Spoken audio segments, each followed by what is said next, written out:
하나님 말씀 고린도전서 10장 12절부터 17절 말씀입니다. 고린도전서 10장 12절부터 17절의 말씀.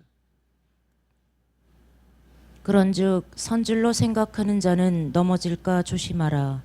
사람이 감당할 시험 밖에는 너희에게 당한 것이 없나니 오직 하나님은 미쁘사 너희가 감당치 못할 시험 당함을 허락지 아니하시고 시험 당할 즈음에 또한 피할 길을 내사 너희로 능히 감당하게 하시느니라. 그런즉 내 사랑하는 자들아 우상 숭배하는 일을 피하라. 나는 지혜 있는 자들에게 말함과 같이 하노니 너희는 내 이르는 말을 스스로 판단하라. 우리가 축복하는 바 축복의 자는 그리스도의 피에 참여함이 아니며 우리가 떼는 떡은 그리스도의 몸에 참여함이 아니냐. 떡이 하나요 많은 우리가 한 몸이니 이는 우리가 다 한 떡에 참여함이라. 할렐루야. 우리 하나님 참 좋으신 하나님이십니다. 이 시간 하나님 은혜와 평강 여러분들과 여러분 가정과 직장과 사업장 그리고 자녀들까지 하나님 은혜가 흐르고 넘치도록 채워지길 주의 이름으로 축원합니다. 자, 우리 따라합니다. 난 예수님 안에서 모든 사람들을 이해하고 용서하고 사랑하겠습니다. 자, 우리 말씀의 선포기도 드립니다. 나사렛 예수 이름으로 명하노니 내 안에 가난의 영, 채무의 영은 떠나갈지어다. 내 앞에 하나님의 축복을 가로막는 모든 악한 영들은 떠나갈지어다. 내 죄로 인하여 나를 떠나갔던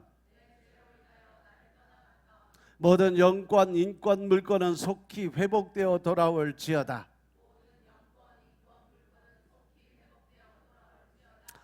아멘. 우리 안에 있는 가난의 영 또한 채무의 영은 다 떠나간 줄로 믿습니다. 내 앞에 하나님의 축복을 가로막는 모든 사단의 영들은 떠나간 줄로 믿습니다. 내 죄로 인해서 나를 떠났던 영권, 인권, 물권의 모든 권세들이 다 회복되어 돌아온 줄로 믿습니다. 아멘.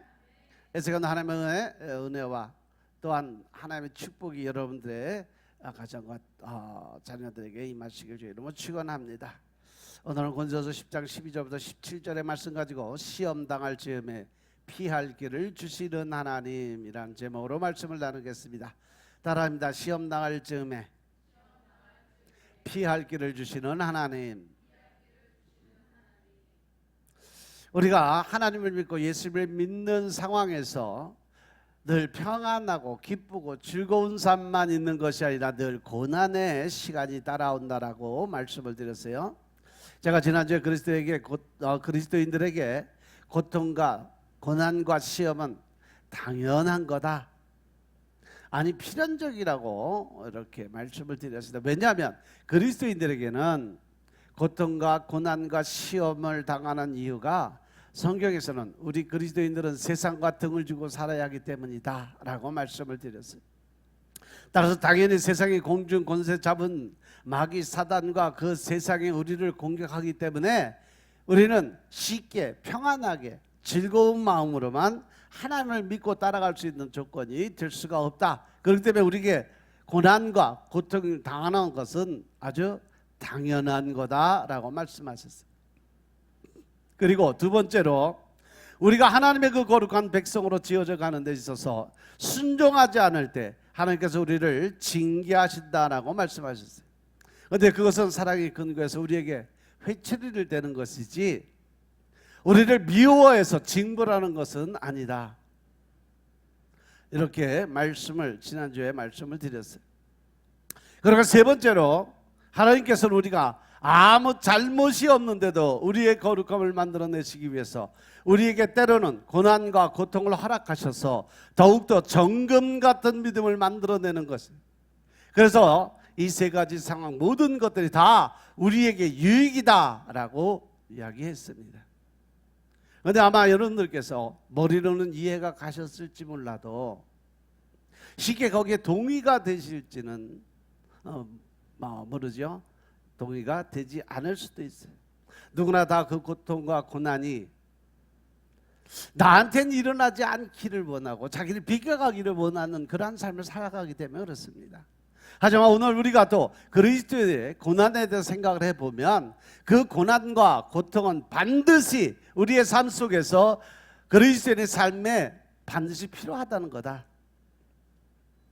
뭐 제가 이렇게 말씀을 드린다고 해서 그럼 우리는 예수 믿는 사람들 나는 뭐 매일 쯔쯔하게 그냥 주구장창 계속해서 어려움과 고난만 당하고 고통 속에 살아가야 하냐 하는 생각하는 분들이 분명히 있을 거예요.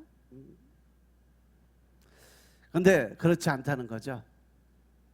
제가 왜 이 고난과 고통과 시험에 대해서 우리 그리스도인의 삶에 필연적이라고 말씀드리냐 하면 우리가 예수님을 믿으면 고난과 고통은 다 사라져야 되고 질병과 아픔도 다 사라져야 되고 물질적인 축복이 우리에게 와야 한다고 생각하는 일부 몰지각한 사람들의 주장이 잘못 판단한 것에 의하여 생긴 것이다라고 말씀을 드리는 거예요.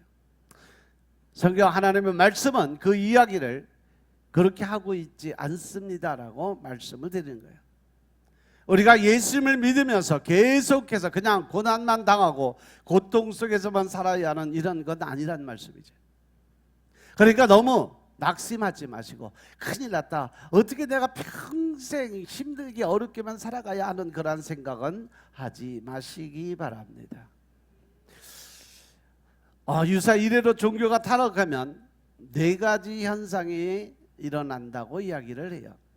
첫 번째가 성직자가 많아진다는 거죠. 왜냐하면 종교가 타락하게 되면 성직자들이 그것을 밥을 먹고 사는 그런 수단으로 생각해서 뭐 교회나 해볼까 하는 생각에 교회를 우후죽순적으로 세워가고 또 성도들을 모아서 먹고 사는 수단 방법으로 사용을 한다 그래요.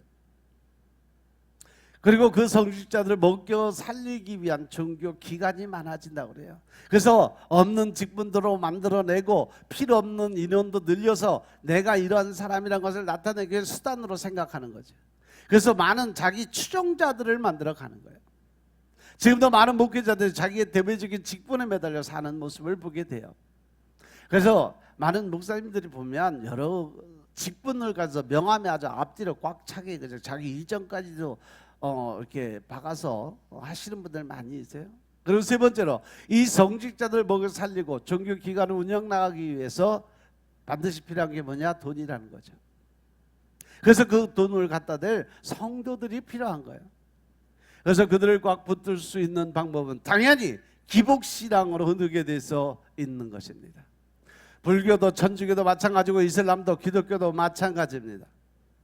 사람들을 불러 모으기 위해 예수 그리스도의 십자가나 부활이든지 회개라든지 죄에 대한 설교는 이미 없어진 지 오래예요. 그들의 비위를 맞춰주는 설교가 이제 강단을 사로잡게 돼 있어요.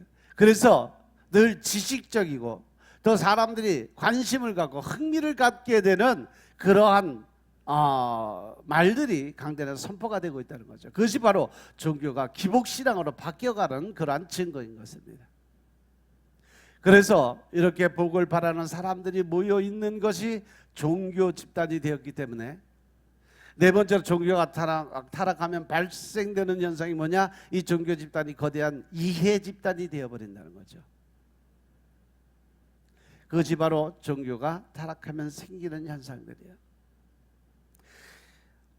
말씀의 중심이 아니라 세상의 지식이 중심이 되고 기복신앙의 중심에 서서 늘 사람들은 자기와 뜻과 생각이 맞는 사람들끼리 모인다는 거예요. 요즘 점점 목회자들의 수가 많이 늘어나고 있어요. 물론 많은 목회자들이 하나님의 어떤 일을 위해서 준비되는 것은 좋은 일이에요. 마지막 때를 위해서 준비되는 과정인 것은 반드시 좋은 일인데 한편으로 걱정되는 것은 아직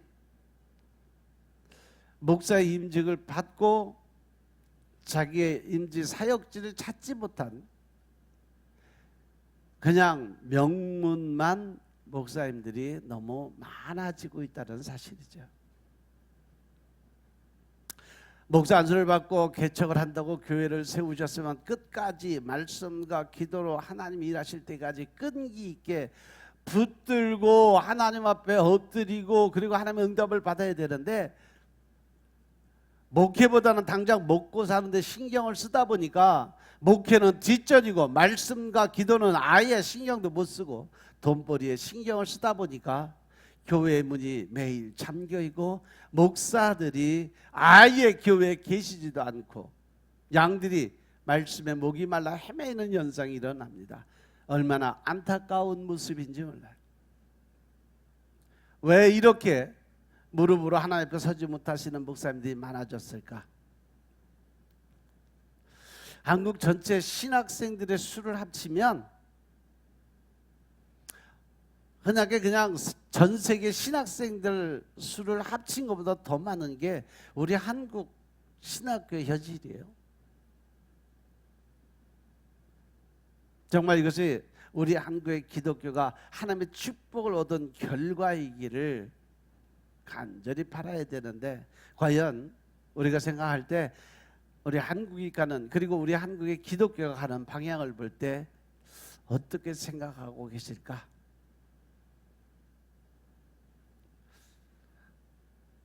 우연히 글을 보다 보니까 네덜란드의 어떤 신학자가 목사님이 한국에 와서 느끼고 또 자기가 바라본 현실에 대해서 이런 글을 써놨더라고요. 한국의 기독교인들은 세 가지밖에 모른다. 첫째가 하나님, 둘째가 자기 자신, 셋째가 돈이다.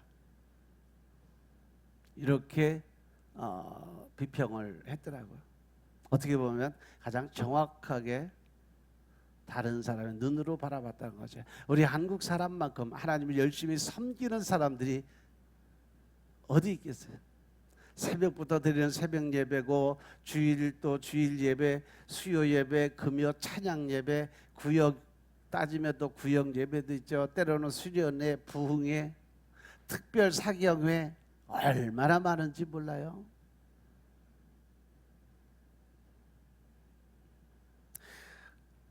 제가 그 캄보디아, 필리핀, 태국 이렇게 갔을 때 그것에서 많은 목사님들 만났어요. 근데 그들이 놀라는 건 뭐냐면, 우리는 매일 새벽 5시에 모여서 새벽 예배를 드린다고 말하는가, 그 사람들이 정말이냐고, 미친 거 아니냐고 그러더라고요. 새벽 5시에 일어나서 어떻게 예배를 드리냐고. 말도 안 된다는 거예요. 아예 그곳에는 새벽 예배가 아예 없으니까. 그래서 캄보디아도 그렇고 필리핀도 그렇고 가서 그때 사역 갔던 사람들이 모여서 새벽 기도를 드리면서 그곳에 주의종들, 전도사들도 다 같이 동참하고 해서 지금 새벽 기도가 거기도 활성화가 됐어요. 그런데 이 네덜란드의 신학자는 그렇게 열심히 섬기는 한국의 기독교인들이 왜 하나님을 섬기는가를 자기 자신의 욕심과 돈을 위해서 신앙생활을 한다라고 결정을 내렸다는 거죠. 그것은 치욕적인 평가가 아닐 수 없어요. 아니, 우리가 정말 부끄러워해야 될 그럴 부분입니다. 스탕달이 쓴 적과 흙이라는 소설이 있어요. 그 적과 흙이라는 소설의 적이 뭐냐면 바로 이 추기경들의 제복을 이야기하는 거예요. 가톨릭의 신부들, 붉은 제복 혹은 벗간의 법복을 이야기하는 거예요. 그 당시에도 유럽의 청년들이 자기 욕심을 채우고 축제하고 권력을 휘두르며 살아갈 수 있는 방법이 딱 두 가지. 하나는 성직자가 되는 길이었고 또 하나는 법관이 되는 길이었어요. 그러니까 청년들이 고민하는 거예요. 젊을 때 성직자가 될까 법관이 될까. 성직자가 되어도 얼마든지 자기 욕심을 채우면서 축제하고 권력을 휘두를 수 있기 때문에 그들이 갖고 있는 사상관념은 하나님의 말씀에 비추어 보면 사건 목자인 거죠. 그것이 바로 종교 타락의 모습입니다. 하나님을 증거하고 복음을 선포해야 하는 자리에서 오늘은 얼마를 벌까? 또 이 돈으로 뭘 해야 되나 그러면서 성도들을 돈주머니로 보는 그 모습과 또한 법정에서 자기의 이익을 위해서 돈 많이 주는 사람의 손을 들어준 잘못된 판결을 내리면서도 전혀 양심에 꺼리낌이 없는 자가 되기 위해 청년들이 고민하고 있는 거예요. 내가 뭘 해서 먹고 사는 게 좋을까? 편안하게 목사를 할까? 아니면 이 판단하는 심판을 할까? 이렇게 종교 타락은 종교를 아주 이기적인 것으로 만들어 버리고 마는 거죠. 그러니까 다른 사람 생각할 거 없이 우리는 지금 나를 돌아봐야 된다는 거죠. 내가 지금 하나님 앞에서 자신이 어떤가를 돌아봐야 된다는 겁니다. 기독교의 본질은요, 내가 하나님을 이용해서 내가 필요한 것들을 얻어내는 것이나 내가 얼마나 하나님을 이용해서 부귀 영화를 누리고 이 땅에서 행복할 수 있는가, 이런 것에 있지 않다는 거죠. 우리가 신앙생활하면서 살펴본 것처럼 기독교의 본질은 내가 하나님의 영광을 위해서 어떻게 살아야 하는가, 바로 우리 기독교의 본질이라는 거예요. 내가 하나님을 어떻게 영화롭게 하느냐에 달려 있다는 것입니다. 기독교는요, 내가 말씀을 어떻게 바라보느냐에 따라서 완전히 다르게 살아갈 수 있는 것입니다. 내세적이냐 아니면 현대적이냐 아니면 인본주의냐 신본주의냐, 이렇게 아주 극렬하게 갈라져 있는데 사람들은 그걸 구별을 하지 못하고 있다는 거죠. 내가 현실을 바라보고 사느냐 아니면 말씀의 중심에서 사느냐, 인본주의냐 신본주의냐의 삶을 살아간다는 거죠. 믿음의 본질은 내가 말씀 안에서 어디를 바라보고 있느냐 하는 것이 바로 믿음의 본질입니다. 하나님께서도요, 다윗의 기름 부음이 있을 때 사무엘의 그 인간적인 눈을 바라보면서 말씀하니, 나는 사람의 외모를 바라보자고 중심을 바라보는 여호와 하나님이다. 우린 겉모습, 어떤 형태나 형식이나 그 사람의 어떤 삶의 모습을 바라보는 것이 아니라 그 마음의 중심이 어디 있느냐 하는 것을 하나님은 바라보신다라고 말씀했어요.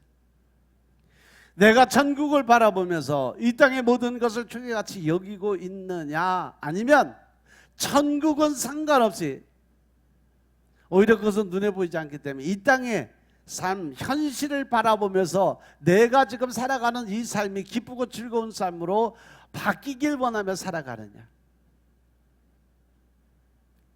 그리고 내가 하나님을 위해서 존재하는 건지 아니면 하나님이 나를 위해서 존재해야 되는 건지, 이 문제로서 두 가지가 명확히 갈려져 있다는 사실 명심하시기 바랍니다. 내 삶이 내세적이냐 현세적이냐, 나는 그 하늘나라를 소망하고 있느냐 이 땅을 소망하고 있느냐, 살아가면서 내가 하나님이 먼저냐 아니면 내가 먼저냐, 하나님의 일이 먼저냐 아니면 내 일이 먼저냐는 거죠. 이 두 가지가 명확히 갈라져 있어요. 한쪽은 가짜고 한쪽은 진짜입니다. 그런데 이 기독교가 변질이 되면서 자꾸 현세적이고 이기적이고 인본주의적인 것을 자꾸 교회 안으로 끌고 들어오기 시작을 했습니다.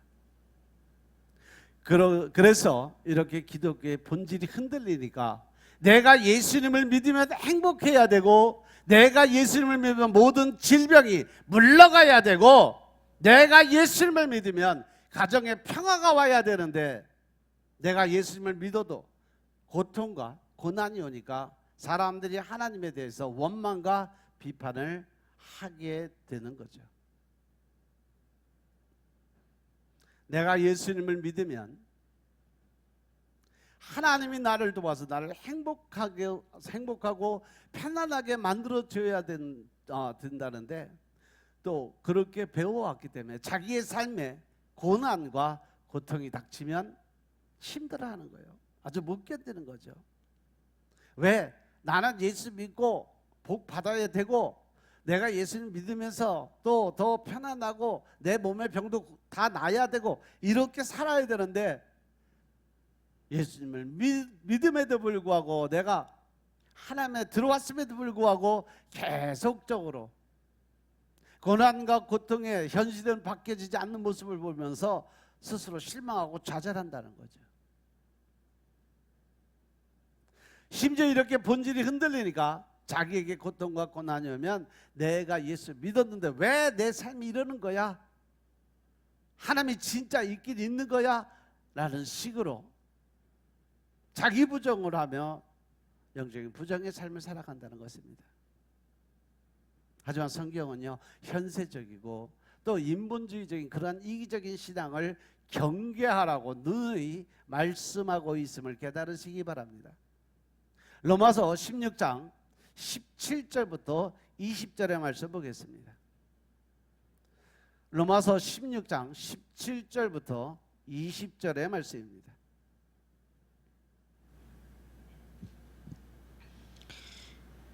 형제들아, 내가 너희를 권하노니 너희 교훈을 거스려 분쟁을 일으키고 거치게 하는 자들을 살피고 저희에게서 떠나라. 이 같은 자들은 우리 주 그리스도를 섬기지 아니하고 다만 자기의 배만 섬기나니 공교하고 아첨하는 말로 순진한 자들의 마음을 미혹하느니라. 너희 순종함이 모든 사람에게 들리는지라. 그러므로 내가 너희를 인하여 기뻐하노니 너희가 선한데 지혜롭고 악한데 미련하기를 원하노라. 평강의 하나님께서 속히 사단을 너희 발 아래서 상하게 하시리라. 우리 주 예수의 은혜가 너희에게 있을지어다. 아멘. 하나님이 사도 바울을 통해서 우리에게 말씀을 주세요. 너희 교훈을 거스려 분쟁을 일으키고 또 거치게 하는 자들을 살피고 저에게서 떠나가라. 이 같은 사람들이 예수님은 섬기지 않고 자기 이익을 위해서 또 자기 유익을 위해서 자기 배만 불리게 만드는, 자기 욕심만 채우는 그런 마음을 가지고 자기만 그런 것이 아니라 여러 사람들의 마음을 미혹하고 또 그들을 혼란에 빠지게 만든다는 겁니다. 공교하고 아첨하는 말로 순진한 교인들을 미혹해서 너희들이 배만 부르면 됐지 뭐 다른 게 뭐가 더 필요하냐, 이렇게 혼란을 주는 사람들에게서는 떠나가라고 말씀하세요. 또 고린도전서 6장 13절에 보면 식물은 배를 위하고 배는 식물을 위하지만 하나님이 이것저것 다 패하시겠다. 몸은 음란을 위하지 않고 또 오직 주를 위해서 주는 몸을 위해서 하시느냐. 여기서 식물은 바로 우리가 먹는 음식입니다. 먹는 음식은 배를 위하고 배는 식물을 위하지만 하나님께서 이것저것 다 없애신다는 겁니다. 몸은 음란이라는 것은 여기서는 바로 쾌락이나 행복, 평안함, 즉 사람들이 좀 안일하게 게으르게 만드는 그러한 모습이에요. 그래서 우리 그리스도인의 몸은 행복, 쾌락, 편안함을 추구하는 것이 아니라 오직 주를 위해서 주는 몸을 위해서 살아가야 된다. 이것이 바로 기독교의 핵심의 본질이고 여기서 헷갈리면 안 된다는 거죠. 이 말씀을 보시면 우리는 우리의 배를 위해서 하나님을 섬긴다고 합니다. 우리의 먹을 것을 위해서 하나님을 섬긴다고 그래요. 그리고 우리의 쾌락과 편안함을 위해서 종교 행위를 한다고 합니다. 그것을 우리가 외식이라고 부르죠. 하지만 우리 그리스도인은 오직 주를 위해서 존재해야 된다고 사도 바울이 지금 열심히 증거하고 있는 거예요. 우리가 살아가는 본질은 오직 하나님의 영광을 위해서만 살아가야 된다. 우리가 그 핵심에서 벗어나면 우리는 늘 실망할 수밖에 없는 거예요. 왜냐하면 여러분의 경험상 예수님을 믿고 나서 여러분의 삶에 고통과 고난과 질병과 사업의 어려움과 가정의 어려움 같은 것들이 실제로 있어 봤잖아요. 하지만 예수님께서는 이 땅에 화병을 주러 오신 게 아니라 칼을 주러 이 땅에 오셨다고 말씀하셨어요. 부부가 부모와 자식이 시어머니와 며느리 또 이 예수 그리스도를 믿는 것 때문에 서로 불화가 된다고 말씀하신 것을 기억하시기 바랍니다. 그러니까 중요한 것은 뭐냐? 너희들이 이 땅에서 처지나 어떠한 상황이 고난이 아니라는 거예요. 하나님은 하나님의 자녀들에게만 관심이고 그들을 통해서 하나님의 뜻이 이 땅에 이루어지기를 원하시는 분이세요. 그렇기 때문에 그 하나님의 자녀들의 거룩함이 만들어 자가는 데 있어서 방해가 되는 것은 부부 관계라도 다 깨버리신다는 겁니다. 하나님의 일을 방해하는 모든 그 악한 세력들은 반드시 하나님께서 심판하고 정죄를 하시겠다라고 말씀하시는 겁니다. 하나님의 일에 방해가 된다면 하나님이 그 일을 심판하시겠다는 거예요. 하나님은 그만큼 하나님을 믿는 하나님의 자녀들에게 관심이 있다는 것입니다. 여러분의 행복을, 이 땅에서 행복을 깨버리는 아니더라도 여러분은 거룩한 자로 만들어서 하늘나라로 데리고 가고 싶은 것이 바로 하나님이 우리를 사랑하는 하나님의 방법인 것임을 믿으시기 바랍니다. 이 하나님의 사랑과 은혜를, 그리고 그 하나님이 도대체 어떠한 분인지를 너무도 모르고 있기 때문에 우리가 나는 그런 거 싫으니까 그냥 나는 내가 원하는 행복을 주세요라고 이야기하는 것입니다. 이미 그 행복은 우리가 예수님을 믿는 순간부터 우리의 내면에 다가온 것도 모르고 말이죠. 여러분들이 하나님에 대해서 아는 지식적인 것으로 천국에 갈 수 없습니다. 여러분들이 예수 그리스도에 대해서 아는 지식적인 믿음만으로는 천국에 갈 수 없다는 얘기예요. 그것은 찰스 스펀전 목사님이 죽는 날까지 이야기하신 복음의 진리의 말씀이에요. 여러분들이 아무리 이 성경에 대해서 많은 지식을 배운다 할지라도 그 지식이 여러분들을 천국으로 데려갈 수는 없다. 이 지식이 여러분들의 삶에, 그리고 여러분의 마음속에 정말 믿음으로 와 있는가, 이것을 확인하셔야 되는 것입니다. 그게 바로 하나님에 대해서 아는 자와 하나님을 아는 자가 다른 거예요. 하나님에 대해서 아는 것과 하나님을 아는 것에는 본질적으로 엄청난 차이가 있다는 거죠. 하나님에 대해서 아는 사람들은 바로 말씀에 중심적이고 또 하나님의 뜻을 중심적으로 살 수 있는 사람. 하지만 하나님을 아는 자는 하나님을 지식적으로, 신학적으로만 알고 깨달은 사람이에요. 하나님에 대해서 아는 자들은 천국에 대한 소망을 포기하지 못하는 사람들이에요. 하지만 하나님을 아는 자들은 설령 예수님께서 이 땅에 십자가를 지러 오지 않았다 할지라도 그 예수님을 사랑할 수 없다는 것이 바로 스펄전 목사님이 전하는 복음의 본질이었어요.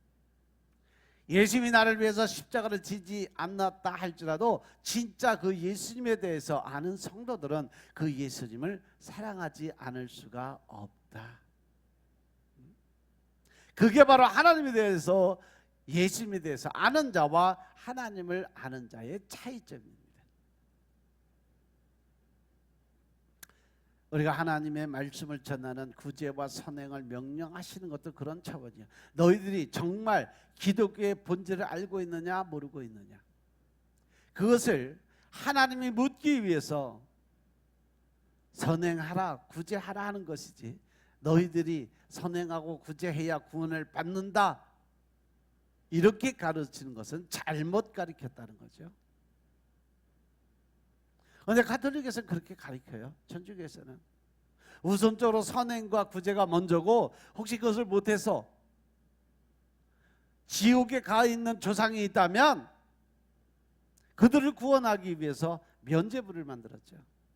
그 면죄부를 만들어서 돈으로 그것을 사게 만들고 그 돈의 무게만큼 지옥에서 연옥으로 오고 연옥에서 천국으로 갈 수 있다라고 가르치면서 엄청난 금액으로 천국과 지옥을 바꿔가요.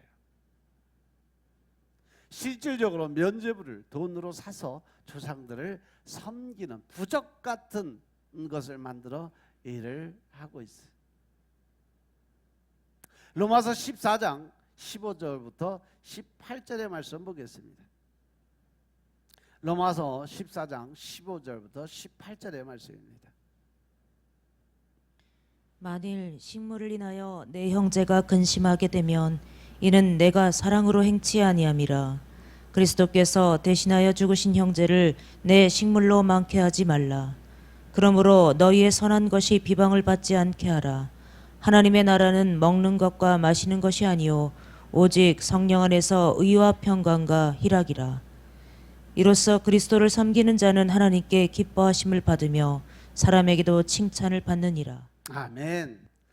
15절 16절의 말씀 보면 우리가 먹는 음식 자체가 더럽진 않지만 우리가 사랑이 없이 지식만 가지고 어떤 음식을 먹음으로 믿음이 약한 형제를 근심하게 하는 것은 좋지 않다는 거죠. 예수님께서는 믿음이 약한 자들을 위해서도 죽으셨으므로 우리는 음식 때문에 믿음이 약한 자들이 믿음을 잃어버리지 않도록 주의한다는 것이에요. 따라서 우리는 선한 일을 하는데 남에게 오해나 상함이나 꺼리낌을 주지 않으면서 해야 된다는 것입니다. 그리고 우리가 아무리 좋은 일을 하더라도 그 안에는 예수님의 사랑으로 해야 하나님을 믿지 않는 사람들의 비판을 받지 않는다는 거죠.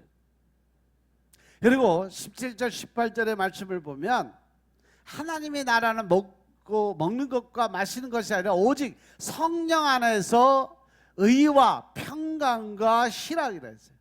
이래서 그리스도를 섬기는 자들, 그러한 사람이 하나님의 기쁨을 받으며 사람에게도 칭찬을 받을 수 있다는 것이에요. 천국에서 먹는 것과 마시는 것이 중요하지 않고 오직 성령 안에서 의와 평안과 기쁨이 중요하다는 겁니다.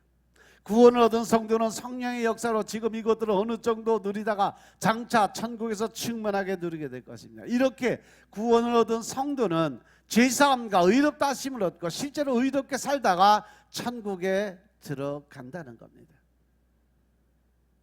로마서 1장 19절부터 23절에 보면 너희 육신이 연약함으로 내가 사람의 예대로 말하노니 전에 너희가 너희 지체를 부정과 불법에 들여내서 불법에 이른 것 같이 이제는 너희 지체를 의의 종으로 들여서 거룩함에 이르라 라고 말씀하세요.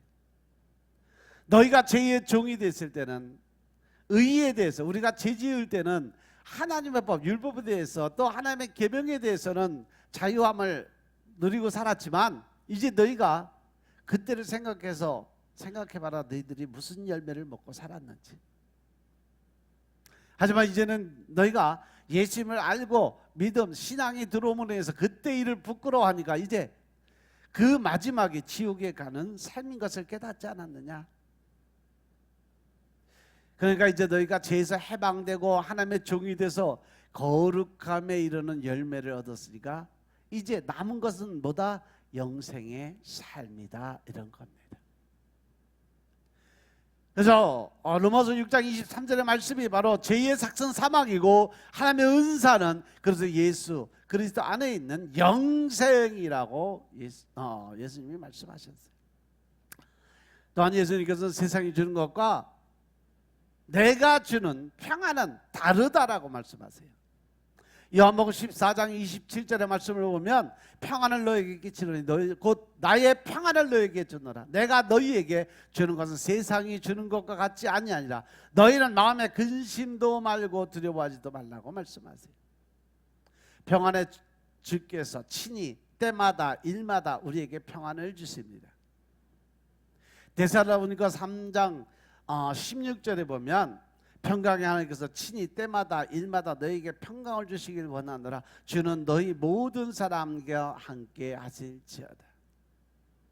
또한 성도들은 주님 안에서 항상 기뻐할 수 있고 또 기뻐해야 된다는 거죠. 그것이 바로 예수님 안에서 우리를 향한 하나님의 뜻이기 때문에 그래요. 그래서 항상 기뻐하고 쉬지 말고 기도하고 범사에 감사하라는 명령을 나르신 거예요. 그런데 그 기뻐하고 늘 기도드리며 감사드릴 수 있는 삶을 살 수 있는 방법이 바로 19절부터 22절의 말씀이에요. 성령을 소명하지 말고 예언을 멸시하지 않고 범사에 여러 좋은 것을 취하고 악은 어떠한 모양이라고 버려라 라고 말씀하세요. 또한 우리들이 항상 기뻐할 수 있는 기쁨은 바로 성령의 9가지 열매를 맺고 살 수 있는 길을 걸어가야 된다. 갈라디아서 5장 22절 23절의 말씀, 오직 성령의 열매가 사랑과 희락과 화평과 오래 참음, 자비와 양성, 그 다음에 충성, 온유와 절제라고 그랬어요. 세상에는 이 같은 법을 금지할 법이 없다라고 말씀하십니다. 우리는 세상에서도 천국의 복을 누릴 수 있어요. 또한 의와 평안과 기쁨을 가지고 예수 그리스도를 섬기는 자는 하나님께서 기뻐하시고 이 사람들에게도 칭찬을 받게 되어 있습니다. 성도의 성도가 될 수 있는 본질은 물질적인 것이 아닙니다. 이 현실에서 보이는 것이 다가 아니라는 것입니다. 우리가 살아가면서 남을 도와주지 못하는 가장 큰 이유가, 내가 갖고 있는데도 불구하고 남을 도와주지 못하는 가장 큰 이유가 뭘까요? 바로 내 안에 욕심 때문에 인색해져서 그래요. 왜 인색하냐? 왜 구두쇠 생활을 할 수밖에 없을까? 사람들은 여전히 자기 인생과 자기 존재감에 있어서 가장 중요하다고 생각하는 것이 돈이라고 생각하기 때문에 그래요. 하지만 하나님의 나라는 먹고 마시는 것이 아니라 성령 안에서의 의와 평강과 희락이라고 하나님 말씀하세요. 그저 아는 사람은 형제와 자매를 도움으로써 생기는 그 평강과 희락을 놓치지 않는다는 거예요.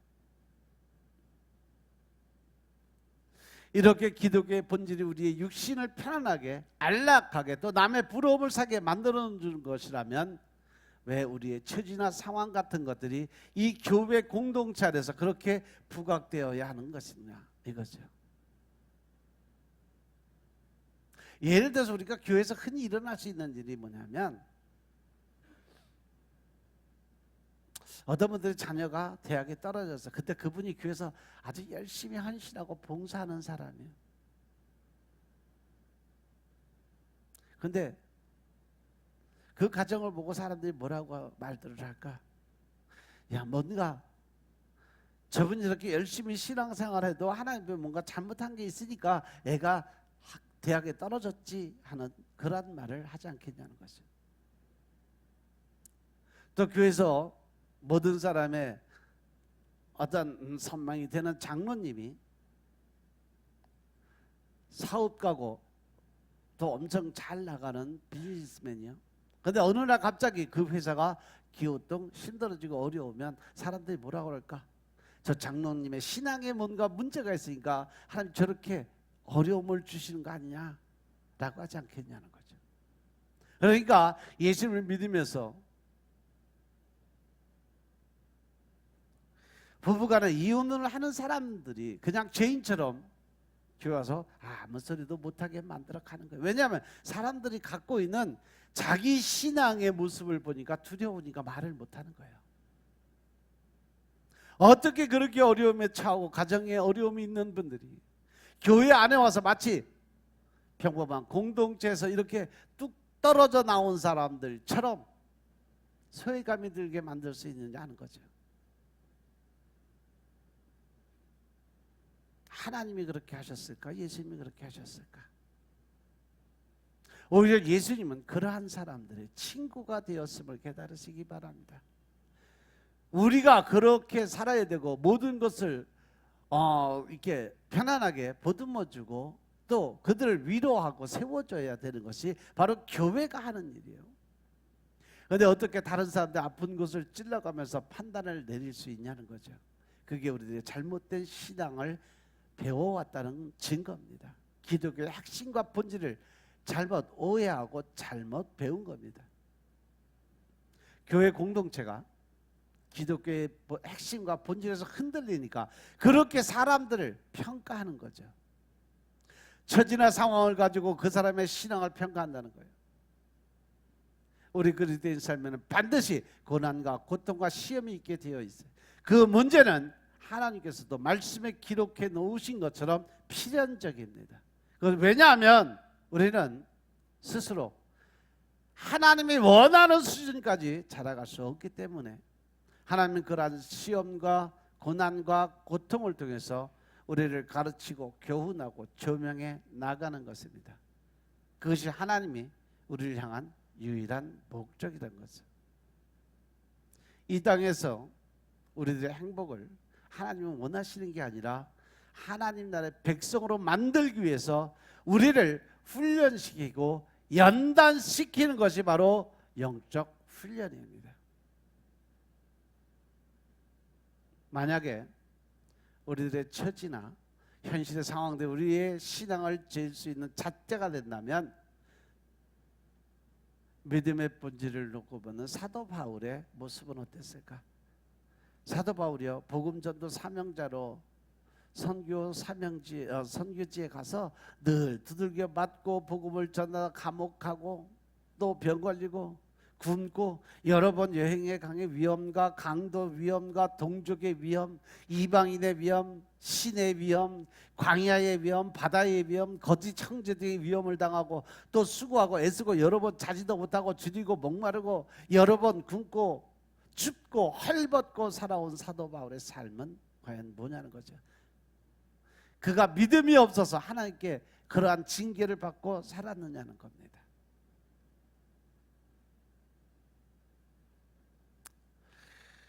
사도 바울이 복음을 전하다 감옥을 가서 그랬더니 사도 바울을 시기하는 자들이 얘기합니다. 뭐 아볼로파나 게바파 이런 사람들이 얘기를 해요. 봐라, 사도 바울이 저게 진짜냐? 진짜인데 어떻게 하나님의 복음을 전하는데 감옥에 들어갈 수 있냐? 그리고 매 맞고 어떻게 저렇게 하나님이 두들겨 맞으면서 손가락질 받으면서 복음 전하는 목회를 할 수 있게 만들었겠느냐? 그러면서 사도 바울을 시기하는 마음에서 그들이 또 다른 잘못된 신앙들을 만들어 갔어요. 그러니까 사도 바울이 뭐라고 했냐면, 나는 그래도 괜찮다. 그들이 나를 어떻게 생각하고 어떻게 평가하든지 나는 상관없다. 내가 이렇게 엉터리 평가를 받음으로써 우리 하나님의 복음이 전해질 수 있다면 차라리 나는 그 길을 택하겠다. 빌립보서 1장 20절의 말씀을 보면, 내가 간절한 기대를 하며 바라는 것은 내가 어떠한 일에나 부끄러워하지 않고 전과 같이 지금도 온전히 담대하여 살든지 죽든지 나의 몸으로 말미암아 그리스도께서 존귀하게 되는 것이라고 고백을 합니다. 그는 사나 죽으나 하나님의 영광을 위해서 살아가겠다고 고백을 해요. 아니, 내가 살든지 죽든지가 아니라 나는 죽는 게 더 좋다고 이야기를 하는 거예요. 그 본질의 마음을 보면, 그래서 나는 차라리 죽고 싶어요. 지금 하나님 앞에 가고 싶다라는 거예요. 그렇지만 여러분들 때문에 내가 여기 머물 수밖에 없다. 왜? 그냥 두고 가면 여러분들이 지옥을 가게 생겼으니까. 여러분들의 유익을 위해서 내가 여기 머물러 있다라고 이야기를 합니다. 그 정도로 사도 바울은 이 땅의 삶에 대해서 관심을 두지 않았어요. 이 땅에 사람들이 어떠한 손가락질하고 어떠한 말을 하든지 전혀 상관지 않아. 그게 그리스도의 삶이고 인생관이 되어야 된다는 거죠. 사람들 바라보지 마시기 바랍니다. 환경 조건 따지지 마시기 바랍니다. 누가복음 6장 26절에 보시면, 모든 사람이 너희를 칭찬하면 화가 있다라고 말씀하세요.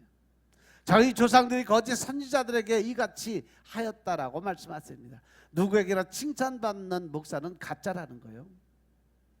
예수님이 하신 말씀이에요. 어떻게 목사가 누구에게나 칭찬을 받을 수가 있겠냐는 거죠. 분명히 가라지와 알곡이 교회 안에 들어있는데, 가라지들은 그가 선포하는 복음 때문에 괴롭고 힘이 들어지니까 뒤에서 반드시 욕을 하게 되어 있어요.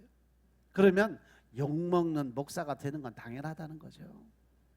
물론 말씀 알아서 열심을 다하는 성도는 은혜를 받아서 거룩한 삶을 살겠지만,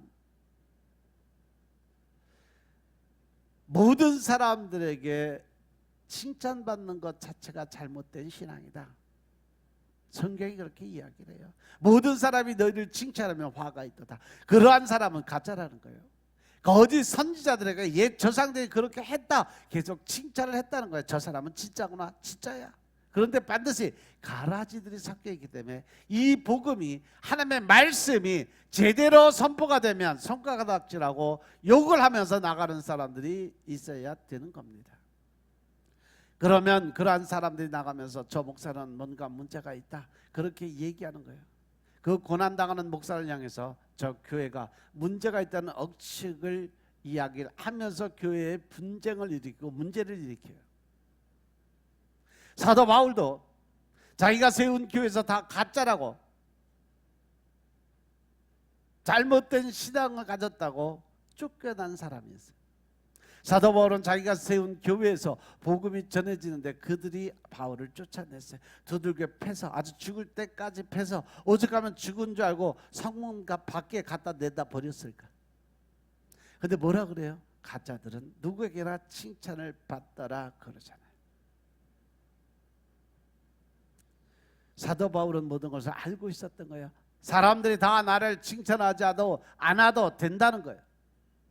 사람들이 여러분의 상황과 처지를 보면, 야, 저 사람 진짜 예수 잘 믿는 사람이에요, 그렇게 안 봐줘도 전혀 신경 쓰지 말고 말씀에 의지해서 나가라는 거예요. 내가 예수를 믿고 약한 자, 힘없는 자가 되고 고통과 고난을 받는 자가 되는 것이 내가 예수님을 잘 믿고 있는가 아닌가 근거가 될 수 없다라는 거예요. 고린도전서 9장 19절의 말씀을 보면, 내가 모든 사람의 자유하였지만 스스로 모든 사람에게 종이 된 것은 더 많은 사람을 얻고자 함이라 라고 고백을 합니다. 내가 어느 누구에게도 얽매이지 않는 자유로운 몸이었지만 많은 사람을 변화시키려고 스스로 모든 사람의 종이 되었다고 고백을 하면서 유대 사람에게는 유대 사람을 얻으려고 유대 사람같이 되었다고 얘기해요. 율법 아래 있는 사람들에게, 내가 율법 아래 있지 않으면서도 율법 아래 있는 사람들을 얻으려고 율법 아래 있는 사람처럼 됐다라고 고백을 해요. 율법 없이 사는 사람들에게는 내가 하나님의 율법 없이 사는 사람이 아니라 그리스도의 율법 안에서 사는 사람이지만, 율법이 없이 사는 사람들을 얻으려고 내가 율법이 없이 사는 사람같이 되었다라고 이야기를 합니다.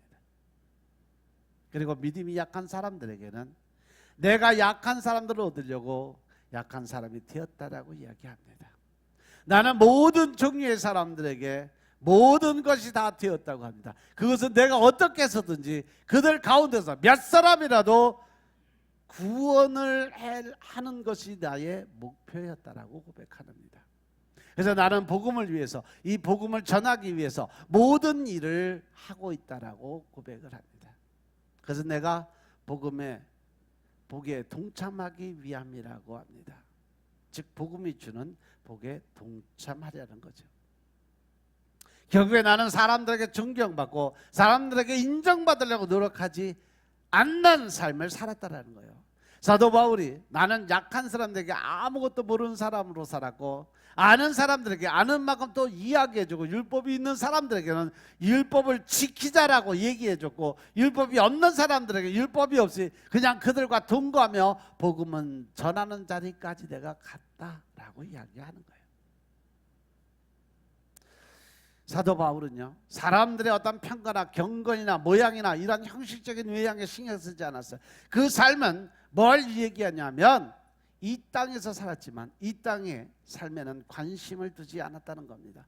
어떤 평가를 받다 늘 우리들의 중심을 보시는 하나님만을 바라보며 복음 증거에만 최선을 다했다는 것입니다. 그것도 율법주의의 무거운 굴레를 짊어지고 그 안에서, 진리 안에서 자유함을 누리며 살 수 있었던 그 사도 바울의 그 믿음은 오직 하나님의 중심에 서 있었기 때문에 가능했다는 거죠.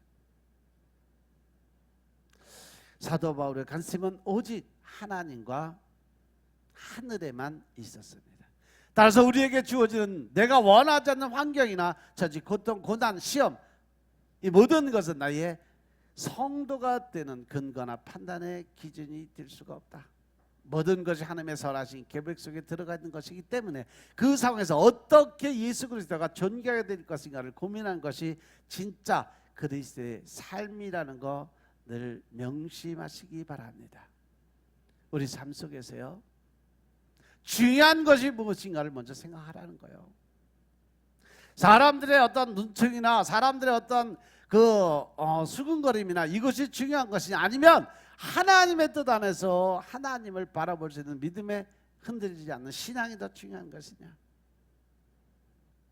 하와이에 있는 나환자촌에 가서 복음을 전했던 다메인이라는 사람이 있었어요. 그 사람은 하도 그 나환자들이 복음을 받아들이지 않고 하나님을 부인하고 인정하려 들지 않으니까 하나님께 기도를 드립니다. 하나님, 나를 저 문둥병자로 만들어 주세요. 하나님의 이름을 존귀하게 하기 위해서, 하나님의 복음을 전하기 위해서 나를 문둥이로 만들어 달라고 기도를 드렸어요. 그리고 그가 실제로 나환자가 됐죠.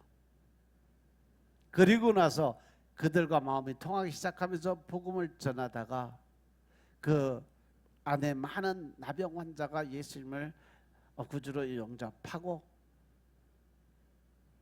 그들을 변화시키고 결국은 소천을 하셨습니다. 과연 우리가 이 안에서 무엇을 생각하고 무엇을 바라볼 수 있느냐? 이 사도 바울의 신앙 고백이 결국은 그를 또 다른 하나의 나를 바라볼 수 있게 만들었다는 겁니다. 이제 여러분들도 하나님의 뜻 안에서, 믿음 안에서 하나님의 중심을 바라볼 수 있는 능력의 삶을 살 수 있는 하나님의 군사들 다 되시기 주님으로 축원합니다. 이제 나는 죽고 내 안에 계신 예수님으로 살고, 또 주변의 어떤 환경이나 조건, 상황들을 바라보지 마시고 오직 말씀에 의지해서 하나님만을 바라보는 여러분의 삶이 되시길 주의 이름으로 축원합니다. 기도드리겠습니다. 아버지 하나님 감사드립니다. 오늘도 믿음 안에서 우리가 주님을 바라볼 수 있는 능력의 삶을 살게 하시니 감사합니다. 신령과 진정의 마음을 갖고 오직 주의 영광을 위해서 살아갈 수 있는 권세자, 능력자가 되게 하시니 감사합니다. 이 시간도 하나님께서 임하여 주시고 우리가 신령과 진정의 마음으로 주님을 찾고 찾으며 또한 하나님의 뜻에 순종하고 복종하는 믿음을 가질 수 있도록 주님이 축복하옵소서. 오직 성령님의 인도하심에 따라 우리의 삶이 완전하게 변할 수 있도록 축복하옵소서. 모든 말씀 우리 주 예수 그리스도의 이름으로 감사드리며 기도드려 싸움나이다. 아멘.